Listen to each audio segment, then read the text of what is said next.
肯尼迪號為何被稱為地表最強航空母艦之一？2026年1月28日，一個注定要載入全球海軍史冊的日子，位於弗吉尼亞州的紐波特紐斯造船廠迎來了一頭真正的海上巨獸出籠，排水量超過10萬噸，造價高達驚人的130億美元。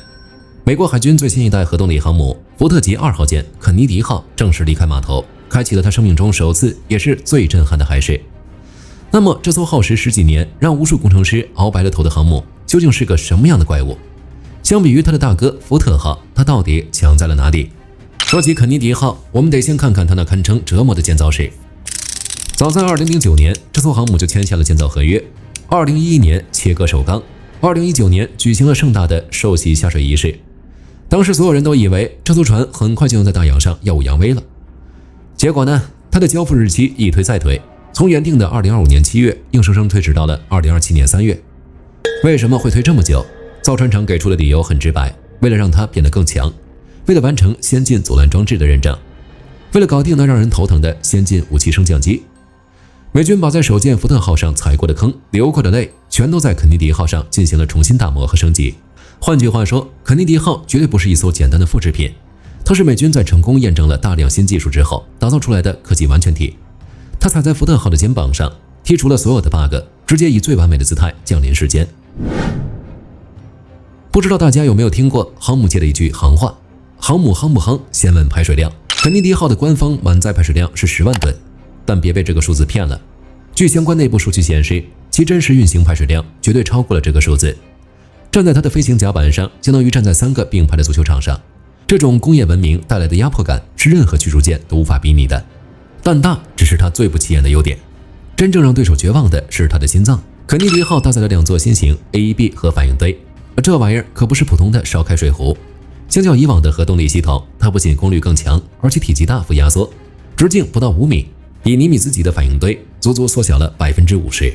但你猜怎麼着？它的發電能力卻比上一代提高了整整3倍，整個航母的電網容量達到了驚人的水平。這意味着肯尼迪號不僅能跑得飛快，更是為未來那些科幻武器做好了準備。傳說中耗電量驚人的高能激光武器，甚至電磁軌道炮，美軍幾乎都可以毫無壓力地塞上這艘船。未來敵人想要靠近肯尼迪號，或許就得先問問自己：你的導彈能快過光速嗎？動力足了，接下來就是把它轉化為戰鬥力。敵人最不願意面對肯尼迪號的原因，就是因為它實在是太快了。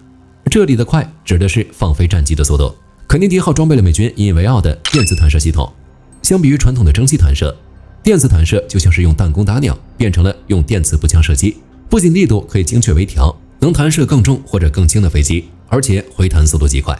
对比尼米茲級航母，它每天的舰載機出动架次率提高了至少25%。理論上，肯尼迪號的日出動架次可以穩定在160架次，在極限戰爭狀態下，甚至能突破270架次。有了好馬，還得配好鞍。肯尼迪號的艦面實力簡直奢華到了極點。據媒體報道，它未來將搭載美軍的第7艦載機聯隊。這支聯隊的主力是傳說中的 F-35C 隱身戰機。作為有史以來第一種同時具備隱身和超音速飛行能力的海軍噴氣式戰鬥機，它能悄無聲息地撕開對手的防空網。另外還有 FA-18 超級大黃蜂，負責掛載重型彈藥洗地。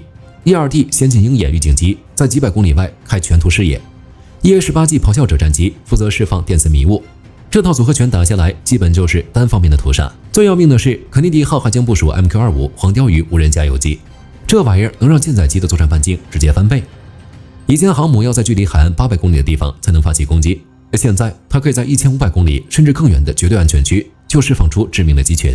這就意味着很多國家的反艦導彈還沒在雷達上看到航母的影子，自己的發射陣地就已經被炸成平地了。總之，肯尼迪號的海試絕對不是一個簡單的造船新聞。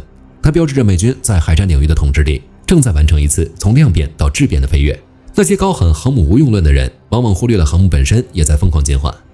當肯尼迪號真正服役時，它將成為這個星球上最強大的常規威慑力量。